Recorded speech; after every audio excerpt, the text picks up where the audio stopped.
Hey guys, welcome to another Deep in Love talk show. Today we have Johnathon Banks calling all the way from Germany. As you guys know, my name is Ariel Caputo, and I'm happy to be here and happy to have you here. Jonathan, will you just tell us a little bit about yourself, like where you're from, your hobbies? Let us just get to know you for a second. Well, first of all, hello Ariel, and thank you for having me on the show. I'm super excited to be here, honestly. My pleasure. About Jonathan. Jonathan is born and raised Detroiter. Born and raised from Detroit. yes, born and raised from Detroit, Michigan. I am a professional fighter. I'm also the head trainer to the heavyweight champion of the world, Vladimir Klitschko. That's the reason I'm in Hamburg, Germany now, because he fight this Saturday. And Gotcha. I will be coaching him to a victory. And I also will be fighting myself December 11th on ESPN. So it's kind of a double duty thing. I'm the only fighter that's and the coach that ever been the trainer to the heavyweight champion of the world and still been fighting at the same time. So no one's done it. I'm happy to be the first to do it. And as far as hobbies, when I'm home, I'm a family guy, brother, sister, niece, nephews. I'm around my mother all the time because I'm trying to get her whatever she needs, whatever she wants, stuff like that. So that's pretty much me in a nutshell. Is your ground based in Detroit? Is that where you call home still? Uh, yeah, yes, it's still home. Gotcha. Well, welcome to the show. This show Thank you. is all about highlighting those that are doing good in the world around us and those who have overcome obstacles. I don't know if you know about me, but I'm a suicide intervention coach, and I have a large following of younger people. Majority of the people that tune in are 16 to late 20s. Okay. And so a lot of what we talk about on here is overcoming or roadblocks or obstacles. And so I can only imagine coming from Detroit to where you are now that it wasn't an easy breezy Listen. straight road, I'm sure.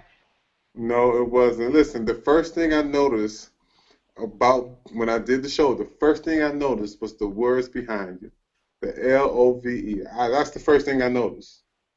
And with that, I've over been able to come so many obstacles in my life. It's unreal to me. But those four letters, some people call it a simple word, but it's one of the most powerful words in the world. That is something we talk about on this show all the time. And so if you don't mind, I would love to dive into that a little bit deeper. You could Are dive you? in. We could go however you want. I'm open to it. However you want to do it, like let's go.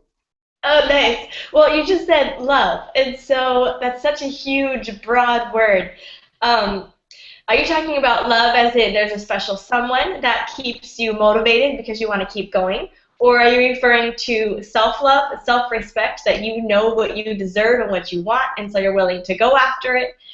What type of love are we referring to here? I'm talking about the trueness of the word. See, Gotcha. um, with me, when I say love, it's not necessarily every day you're not going to see butterflies. Yeah, Every morning, the birds won't chirp. yeah, Every day, some days you're going to have a storm. Some days it is just going to rain for no reason at all. You know, some days you're going to have snow, depending on where you're at. And some days you're not going to have school because of the weather conditions. So when I'm saying the word love, that doesn't mean every day is a sunny day. That only means that you have something that's going to pull you through, that's going to pull you out that mud that you're in, that's going to help you push you through that snow, and that's going to give you some leverage on that ice. And it's almost to the point that you have something that would give you that wind beneath your wings that you're looking for. So when I'm saying love, I mean the whole word in its entirety. Because a lot of people say, if I fall in love, oh, I'll be right, so happy, but not right, realizing what you're saying. Love mm-hmm, don't mean you're on easy street. right, That doesn't. That's not. That's it's a part. That's all in the avenue of in those four-letter words. Because it does make some things easier, but that don't mean you still the fight is over with. That yeah. just means you have more to fight with. That's what it is. You just have more to fight with. And that's what it's all about. No matter if you a radio host, a regular DJ, a fighter, a fisherman, a fireman, a police officer, it gives you that. A lot of people say, I wonder how this person do that. You know, you read about somebody climb Mount Everest, the biggest mountain in the world. How did they do that? But if you put it into a love category, you have to love what you do to keep climbing, to keep going. And knowing that you have that love in you, you should supposed to allow that love to push you. Sometimes it got to pull you back from doing something that you shouldn't do. Sometimes it's going to push you to go further than what other people are afraid to go. So the whole word, I'm talking about the word in its entirety. It's a beautiful word, it's powerful, and it means so much. I agree. Absolutely agree. We have, so I run several support groups, and I also run a chat room for suicide and depression. And I hear this all the time from teenagers: I don't know love, or my parents don't love me. And so that's their excuse. And so I don't know how you feel, but I'm always telling individuals the very essence of us is love. That's who we are. Therefore, it is you to the core of your being. And so therefore, it's not something you need to go find or experience. It's going inward. It's learning to love yourself, respect yourself. That's something that we always talk about in our support groups. I would love to be a part of your support group, honestly. I would love it because that's a lot of what I do as well. But I would tell someone like that sounds like maybe a teenager or a person in their 20s. They saying, like, a lot of people think that for them to find love, number one, number two, they think it's some out-of-body experience that happens near the ocean that you picked up in the sky, turned around, and that's love. No. Right. See, for those who didn't get it from a parent, needs to understand what it is first. You can't look for something if you don't even know what you're looking for. That's just like me telling you a word. You don't know the definition of this word. You don't even know how to spell it. So you looking in the dictionary, what are you really looking for? You're not going to find it because you don't even know the meaning. You don't know how to spell the word. So you won't know it when you see it because you can't spell it. So therefore, you would never know the meaning of the word because you can't even almost adapt yourself to the word. You can't even agree with the word because you don't know what it is. You can't explain it, and how can you find a definition to something that you don't know how to even spell it? So when people look for love, sometimes it's in your face, but if you don't recognize it, you never will notice it. You can go 10 years looking at love every single day and never notice it because you don't know exactly what it is. And that's the problem because everyone that was born with love in them. It's up to us to push it out. Yep. I agree, 100%. I agree. I want to talk to you about your journey from Detroit to where you are now. If you wouldn't mind sharing details or the experience. Whatever you like. A question I always ask guests is, do you have a quote you live by or an affirmation, or is there a mantra or a phrase that you repeat to yourself that you kind of live your life by, or it's your pep talk? There's so many of them. Well, just give us a couple. I'll give you a few of them. I was doing a mentoring program in Detroit, and I told these guys, I told the group, it was in a group home, and there was a juvenile delinquent, someone was a little older. I told them to go by the 5 P's of life. The 5 P's of life. They looked at me like I was crazy. What is that? I said, proper preparation prevents poor performance. I said, no matter who you are, what are you doing? If you properly prepared, it will prevent you from having a poor performance.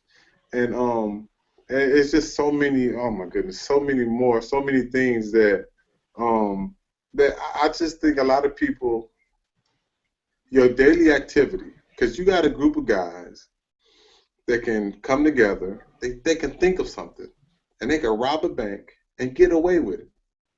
Do you know how much planning, how much patience, how much motivation it takes to actually get up the nerve to rob a bank.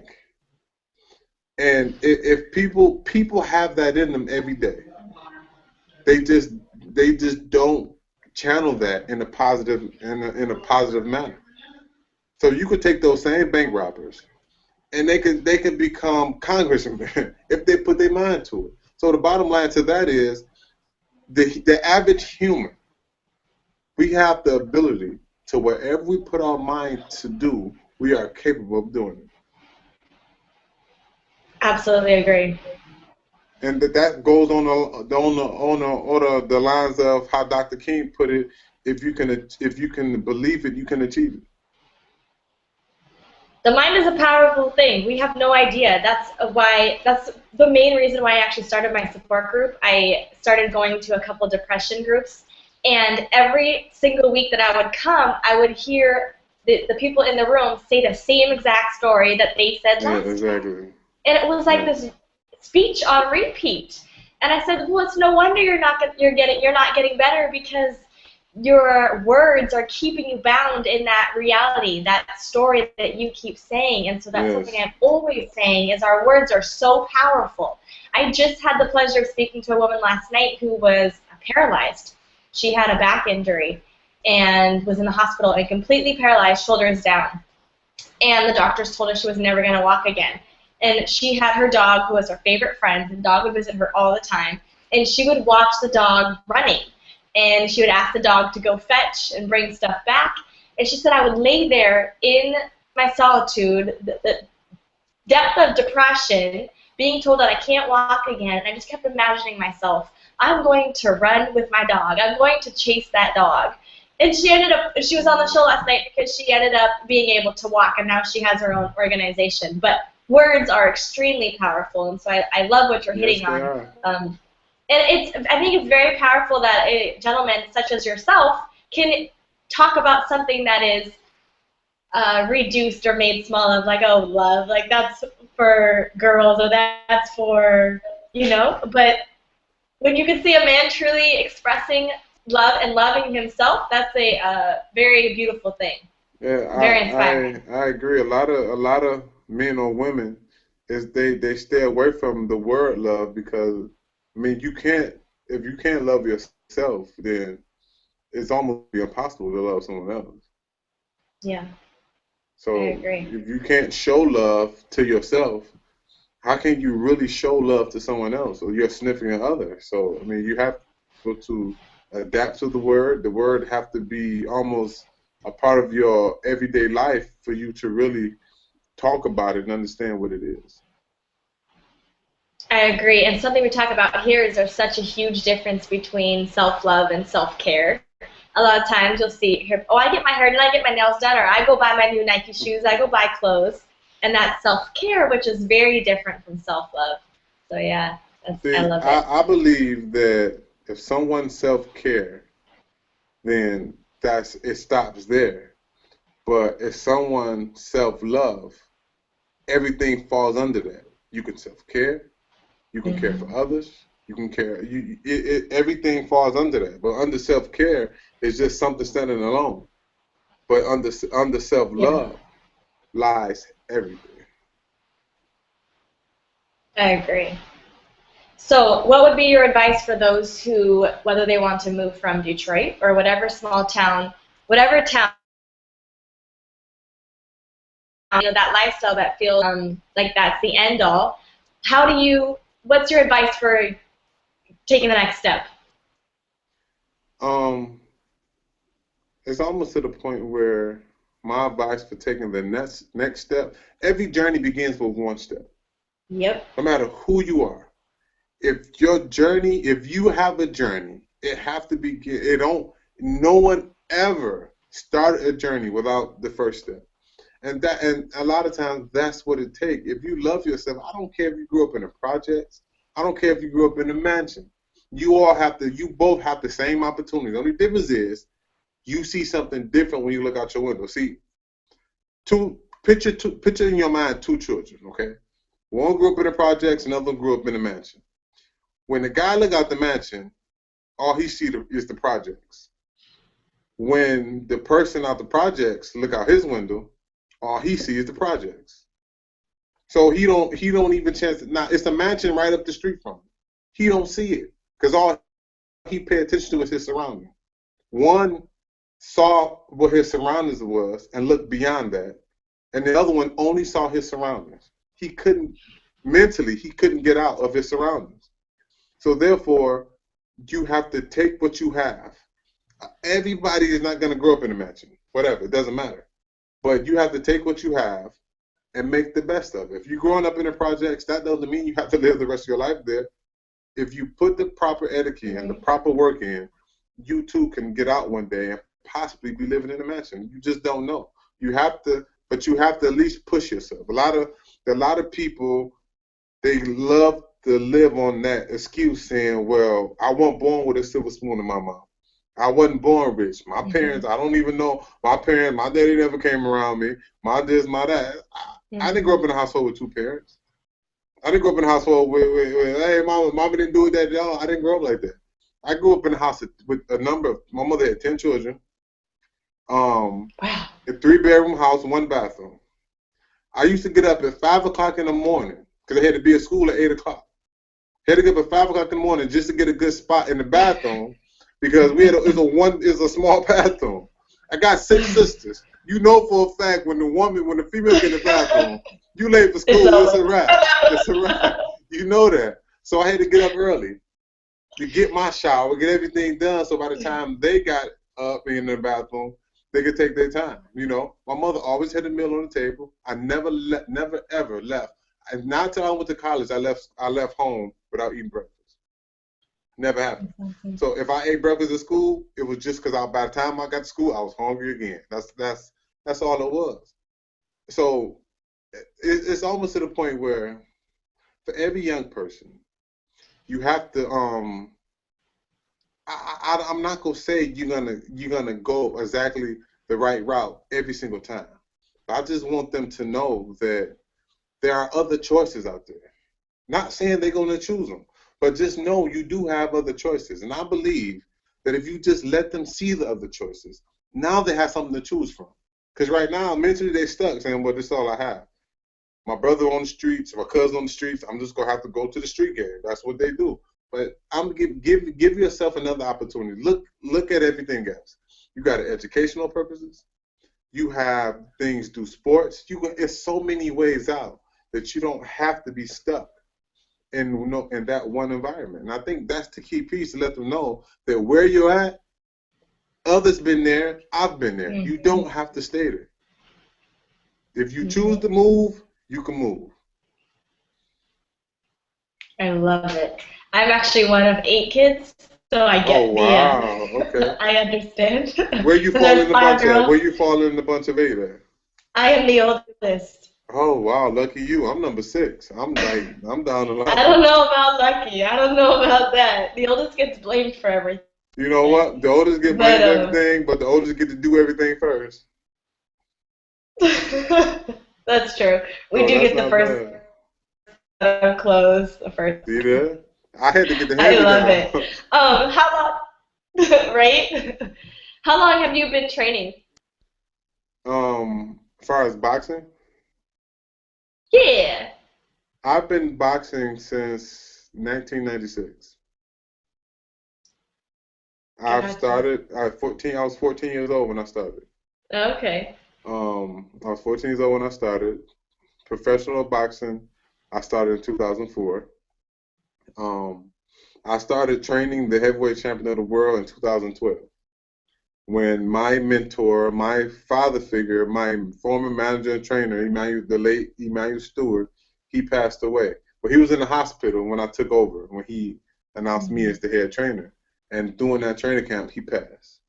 So I've been training heavyweight champion of the world since then, which was it was a weird situation because I'm in the training camp in Austria, and the man that I was closest to than anybody else, I was closer to him than I was my own father, and he's in the hospital fighting for his life. I'm in Austria training heavyweight champion of the world, and I also have a fight coming up. I'm getting ready for my biggest fight. His fight was November 10th, 2012. My fight was November 17th, 2012. His was in Germany, where I'm at now, and mine was in Atlantic City, New Jersey. Supposed to be, it was on HBO. So I'm going from all this. So Saturday he fights. Sunday I go home to Detroit. I train Monday. The funeral was Tuesday. We buried Emmanuel on Tuesday. I left Wednesday, go to New Jersey, and that following Saturday I'm in the corner as a fighter, not as a coach, as a fighter, and fighting for 2 heavyweight titles. And I win both of them that night in a second round knockout. And you talking about someone's heart was happy because I I'm sure. couldn't grieve for this man Yeah. because I had to hold all emotions inside and take care of my business. I had to do my job. And that was the hardest thing I've had to do in my life. The hardest thing I've had to do. But I had to stay focused. I had to do all these things and also still fight. So but the beauty of boxing and the beauty of life are so similar because the fight is not declared from the amount of times you get knocked down. It's only declared when you refuse to get back up. That's when the fight is over with. And life is the same way. Life, it doesn't matter how many times in life you get knocked down. It's when you refuse to continue, life is over. So as long as you got some fight in you, as long as you're willing to continue, you can always fight on. And it's not too late. I love it. I absolutely love it. My hat goes off to you, for Well, thank sure. you. Thank you. You're welcome. What's it like being one of the world trainer? How's that? You know You what? It's great actually. I can't even. I'm trying to find a way to downplay it, No, for sure. Do you ever but have those moments of like a deja vu moment where you know when you were 14 or when you were younger, imagining it, and then you kind of are like, wow, I'm here. you know That what? happened. As a trainer, no. But as a Gotcha. fighter, yes. As a fighter, yes. I never pictured myself training people Okay. as a 14, 15-year old. I never pictured myself doing it, but um, once it happened and my career boosting off, me fighting on TV, stuff like that, like, I just feel that me personally, I'm very fortunate, yet still I'm no different than anybody else. It it's like I feel like you got two different type of people in the world. You got people who live their dream, and you got people who work for those who live their dream. And those are two completely different people. I don't want to work for somebody Mhm. who lived their dream. Yeah. I want to employ people, and and that's what I fight to live my own dream. Some people don't mind working for people who live their dream, Right. but me personally, I want to live my dream. I want to pursue my dream because I tell anybody, there's no better feeling in this world than the feeling of realizing that you're living your dream. I love it.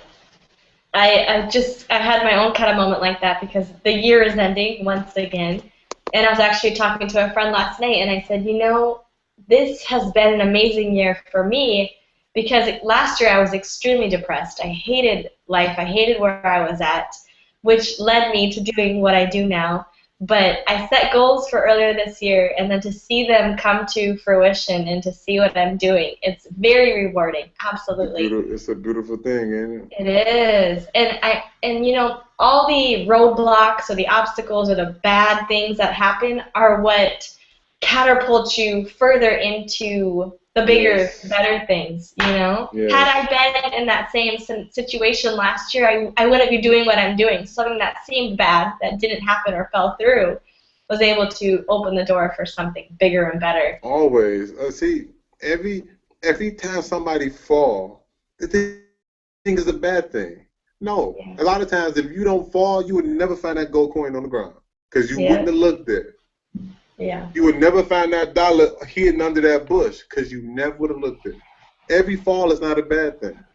Only time it's bad to fall is when you refuse to get up. That's the only time you had a bad fall. Long as you get back up, you didn't have a bad fall. You learn your lesson and you keep on pushing. Definitely agree. I love it. So, are you opening a gym? I am in current right now, in the process of trying to open back up the Kronk Gym. You see the letters on my shirt, the Kronk Gym.